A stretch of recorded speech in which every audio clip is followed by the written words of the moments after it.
ओम गणेश हर हर महादेव। निर्जला एकादशी करने से क्या फल प्राप्त होता है? तो बहुत ग्रंथों में बहुत प्रचुर मात्रा में महात्म्य लिखा है, फिर भी जैसे ग्रंथों में लिखित रूप में ये है कि 100 यज्ञ करने से जो फल प्राप्त होता है वह निर्जला एकादशी व्रत करने मात्र से होता है। सभी तीर्थों में स्नान करने से जो फल प्राप्त होता है वह निर्जला एकादशी व्रत करने से होता है। सभी तीर्थों में दान करने से, सर्व वस्तुओं का दान करने से जो फल प्राप्त होता है वह निर्जला एकादशी व्रत करने मात्र से ही होता है।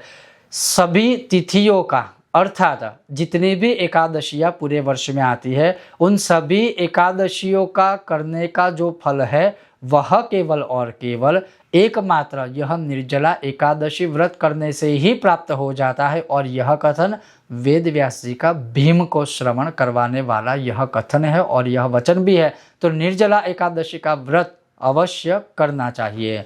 ओम गणेश हर हर महादेव।